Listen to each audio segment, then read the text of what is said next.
Alright, so we're on chapter 4. We're starting integration. And so we'll begin looking at that stuff. Okay, so 4.1 integration.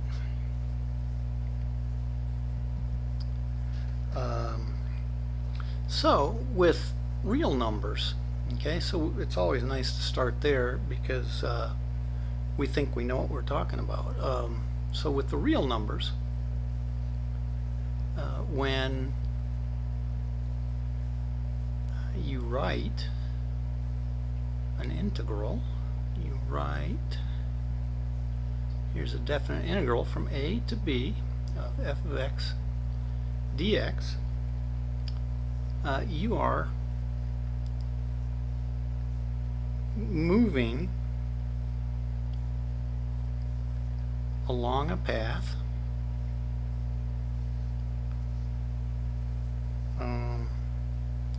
from a to b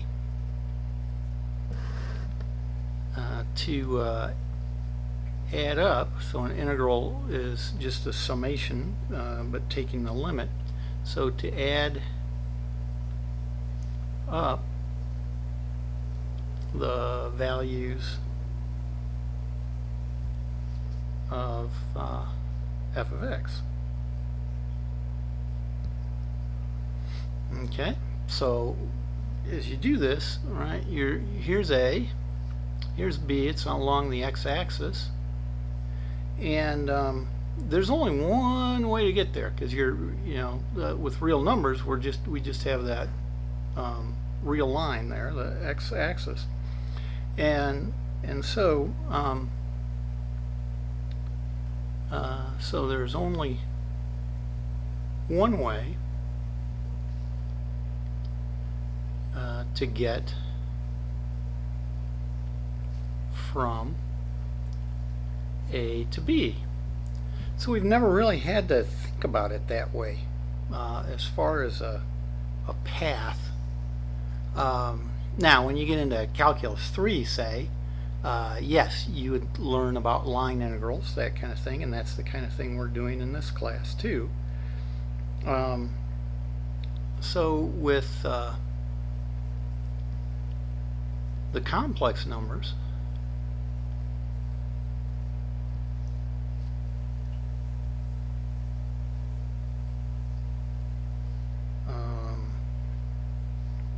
when you write the definite integral along a path gamma of f of z dz,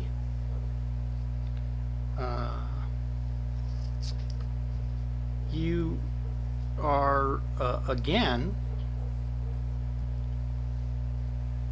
going from some a to b, from some a to some b, and but in this case, right, here's the real axis, here's the imaginary axis, and say here's a point A, some z value there, here's a point B. All of a sudden, oh well, there, call it gamma 1, that's a path. I could go straight there, that's gamma 2, and or I could come around this way, gamma 3. Right, so I've got all kinds of different options.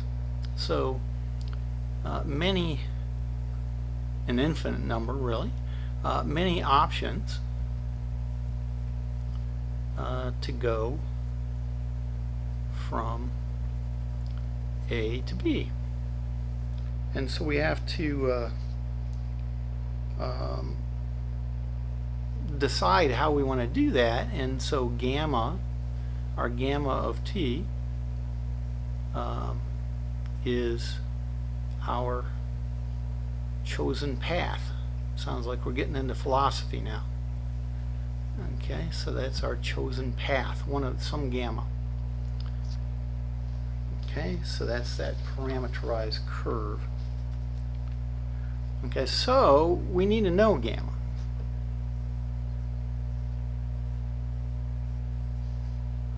Okay, so if I don't know gamma, I may have some trouble there. Okay, so our definitions. So you might see something like this, or it's just the integral sign and then f with no dz or anything like that. But if you see that, what they're saying is you've got gamma f of z dz, and that's defined as a real integral. Well, no, not true, not a real integral. A real variable t, ab. So z we get from our path gamma of t for t going, getting us from point A to point B, and then times, because of the chain rule, gamma of t dt. So when we see this, we need to be thinking, okay, that's what we're going to have to actually integrate. Okay, so we've got the chain rule going there. And again, that's the idea of integration by substitution and all that as well, because we're saying z is wherever our path goes. So it's that parameterized path. Well, then dz, the differential z, well, by definition is just gamma prime of t dt. And so I put that in for z here, and I put that in for dz, and we get that definition of our integral. Now gamma of t needs to be at least a piecewise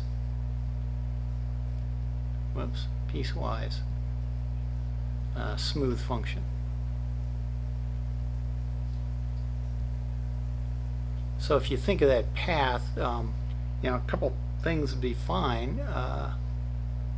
So I've got again going from A to some B here. I could, here's a nice curvy path, but then all of a sudden it could have a corner here and come up this way, and that corner's okay. We would just we'll just work with it in pieces. So really, it's a lot like real integrals that way. Is that once we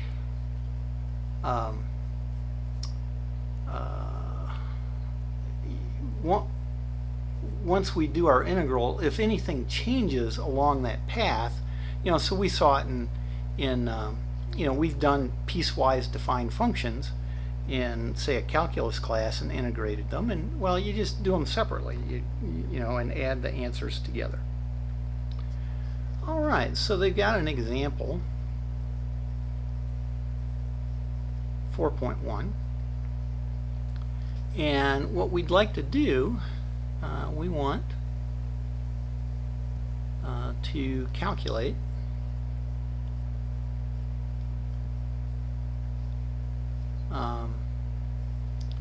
the integral over some gamma of f of z dz for f of z equal z bar squared. And we're in this case A is equal to 0 and B is equal to 1 plus I. Now they've got three different cases, and the idea is we're going to see that depending on our path, we're going to get a different answer. So if we want to go straight there, so here's A, we'll do a straight line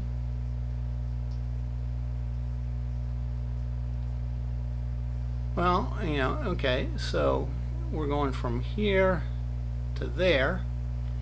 So that would be our straight line. And that's just the y equal x line. But in terms of parameters then, you would write that as x equals t, y equals t. And if we go from 0 to 1, so 0 less than or equal to t, less than or equal to 1, we'll get there. That'll go along a nice 45-degree line.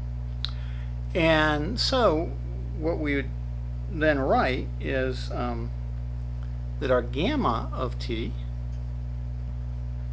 is just the real part there, x, t, plus then the I times the imaginary part, so t plus it.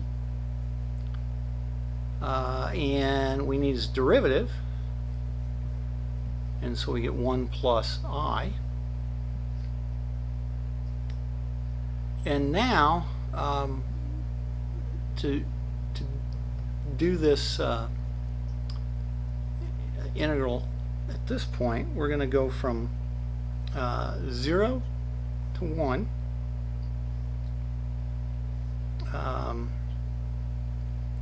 of f of gamma. So remember, f is the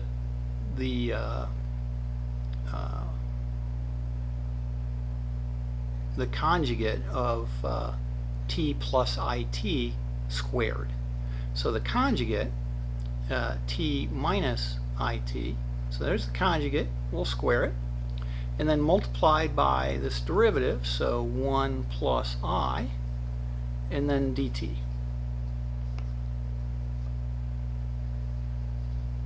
Okay, well, I can factor out the 1 plus I, it's a constant.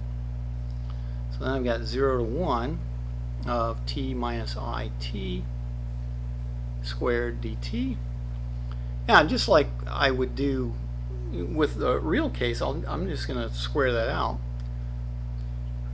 and get 1 plus I, an integral from 0 to 1. Now I'll get a t squared, and then I'll get also, well, we'll do the mixed term, so minus 2I t squared, and then the final term we get positive because we multiplied two negatives, so the negatives go away. So then we get it squared, which is I squared t squared. Oh, that's a minus t squared dt. And so we can do a little simplification there. Those go away. 1 plus I, integral from 0 to 1 of minus 2I t squared dt. And now that's just, it's technically not a real integral because I've got an I in there, but that's a constant. I can factor it out. And so this is minus 2I times 1 plus I. And then our integral that we have left is just 0 to 1 of t squared dt. But that's just t cubed over 3 at 1, because at 0 it's 0. So we end up with, if I multiply through by the negative I, out here I get 2 negative I times 1 is negative I, but then I times negative I is 1, so you get 1 minus I. And then times t cubed over 3 from 0 to 1, but of course the 0 is just 0. So we get 2 times 1 minus I over 3, because we get 1 over 3 for that.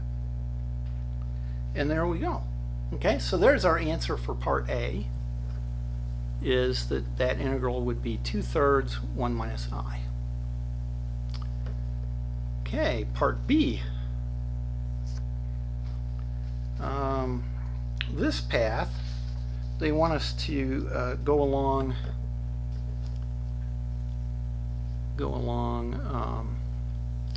the y equal x squared curve.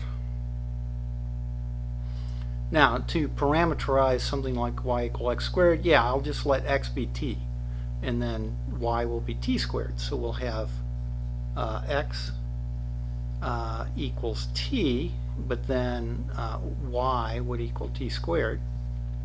And again, this is from 0 to 1, so 0 less than or equal to t less than or equal to 1 makes that work. It goes from 0, 0 to the 1 plus I. Okay, so we have that. Well, yeah, we'll come back to it. So, yeah, maybe not. I don't know. But so gamma of t, again, is the real part, t, plus the imaginary part, t squared, from 0 to 1 for t. And in this case, then, gamma prime of t is 1 plus 2it. And so, like before, we just plug it in, and so we're going from 0 to 1 for t. And so we need the conjugate of gamma, which is t minus it squared. So t minus it squared squared, and then times 1 plus 2it dt. So this looks like a little more work than we had on the last one. So this is equal to 0 to 1. Again, I'm just going to square this thing out. So I'll get t squared minus 2it cubed minus, again, because of the I in there, minus t to the fourth, all times 1 plus 2it dt. Okay, now if I multiply this whole thing out, I'll multiply first through by 1.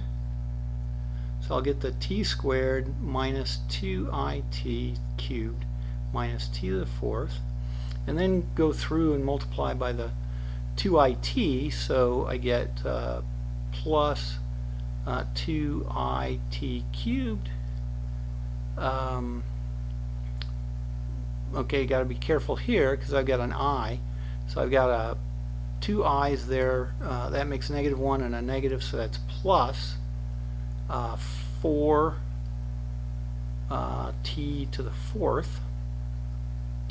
And then finally minus 2it to the fifth dt. Now let's see, that disappeared. Any other? Oh yeah, t to the fourth and t to the fourth. Those all disappear. So we've got the integral from 0 to 1 of t squared minus 2i t to the fifth dt.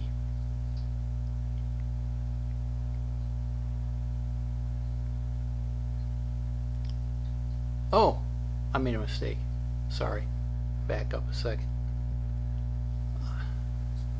I didn't notice the 4 in front of that. Okay, this was t to the fourth. This was 4 t to the fourth. You can't cancel those. That makes 3. So let me get that in there. Now I'm going to put it in here. At least I caught it quickly.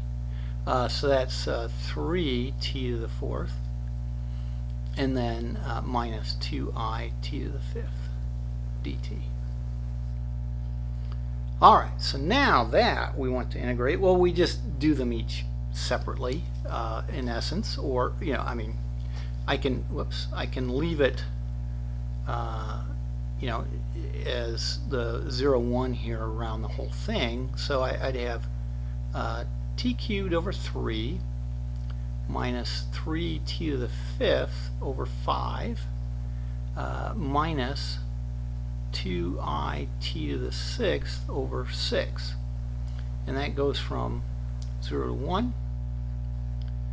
And so I get, what, 1/3 minus 3/5?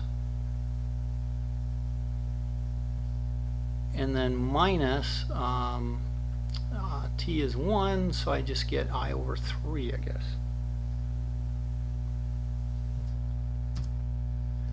And I can combine the 1/3, let's see, so that's 15ths. That would be 5/15 and 9/15. Is that right? 5/15 and 9/15. Oh, did I? Oh, sorry. People need to yell at me when I do that. This was a plus. Not sure what I just did. Here, let me go there. Yeah, okay. I must have turned it off, the edit mode. So that was a plus. That's a plus. That's a plus. Okay. So now we get 5/15 plus 9/15 is 14/15, and minus I over 3. And so that's our answer there, okay, which is definitely a different answer than 2 times 1 minus I over 3. Okay, so two different paths, two different answers. And so finally, let's do C.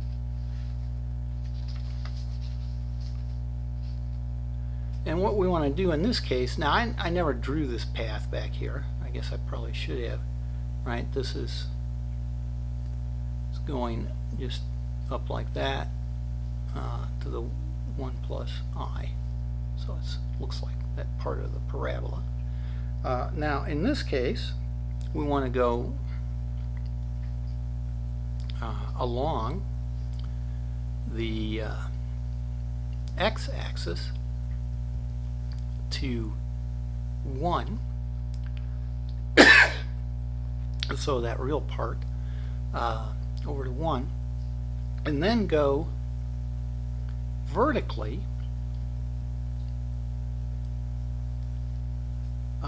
from well, up to 1 plus I. Okay, so that picture, we're going to go start here, we're going to go along there, here's 1, and then we're going to go up here, and there's 1 plus I. Now gamma here really is two different pieces in the textbook, and I have no issue with this. In the textbook, and maybe I'll go ahead and just change and do it that way, since it's probably a little simpler in general, but so what they're going to do is they're going to say, you know, you've got gamma 1 of t, which is just equal to x, right? Or well, sorry, not x, t, but you know, so x is equal to t and y is equal to 0, and this would be from 0 less than or equal to t less than or equal to 1. Then we go up this part, and what they say in the text is they say gamma 2 of t is equal to, well, here you've got x equals 1 the whole time, and then y equals t to get up there from 0 to 1 if you do it that way. So this would be 1 plus t, and again 0 less than or equal to t less than or equal to 1. And that's fine. I mean, there's nothing wrong with that. Now, that's actually two different paths. When you know, it's a subtle thing, but it's two different paths when you use t for the same variables. So you could, for gamma 2, you could use gamma 2 of t is equal to let's see, 1 plus I times t minus 1, and have that go from 0 less than or equal to t, not 0, 1 less than or equal to t less than or equal to 2. And now I have a path, right, because it's going from 0 to 1 and then 1 to 2. And that is important. On a path, I mean, if you're going to call it a single path, you need to have your parameter t not repeat itself. Okay, so we could use this, we won't. I did once, and it works out. Well, turns out just fine. But so we're going to use these two different integrals, one for the gamma 1, one for the gamma 2. And so let's look at gamma 1 here of t equal t, and so gamma 1 prime of t is equal to 1.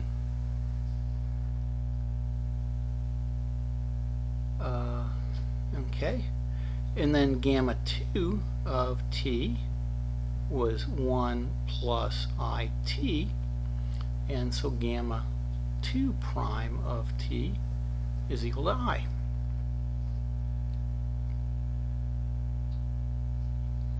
And so we do the two integrals. We do an integral from 0 to 1.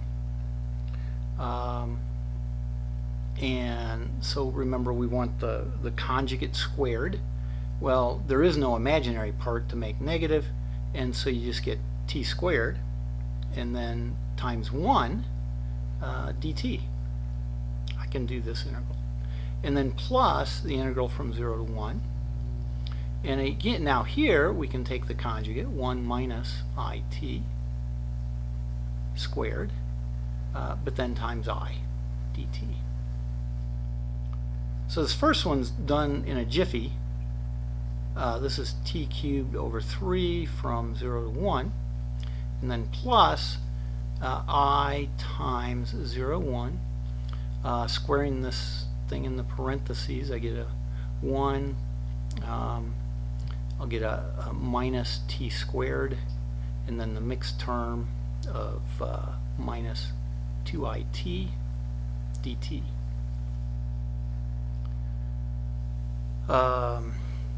I could then multiply back through by the I or wait. I think I'll just wait. So here we get, whoops, not t, but 1. 1 over 3. And then plus I times this integral, this one here, this antiderivative when I do it, is t minus t cubed over 3 minus it squared, and that goes from 0 to 1. Of course the 0 doesn't matter, so I'll get the 1/3 plus I'll get I times minus it, so that's t squared, 1, t squared, evaluated at 1. So I get 1. And then for this part, I'll get the plus I times 1 minus 1/3. And so this is 4/3. 4/3. 4/3. And then plus, let's see, what do we got here? 1 minus, oh, that's 2/3, so 2/3 I.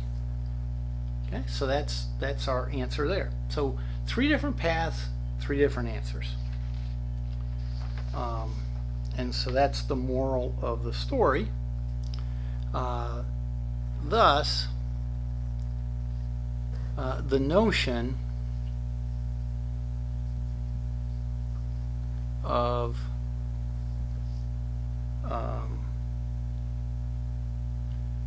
just saying the integral from a to b of f of z dz, like we would with real numbers, just saying it that way, doesn't make sense in general. I'm not going to say it never makes sense, because we're going to see it does, but in general, though, it doesn't make sense. We have to specify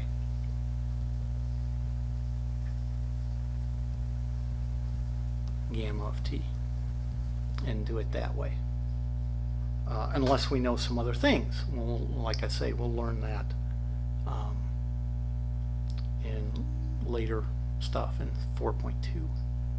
All right, so there is our big introduction to let's see, here we go, our big introduction to integration in complex numbers, and so we'll stop there.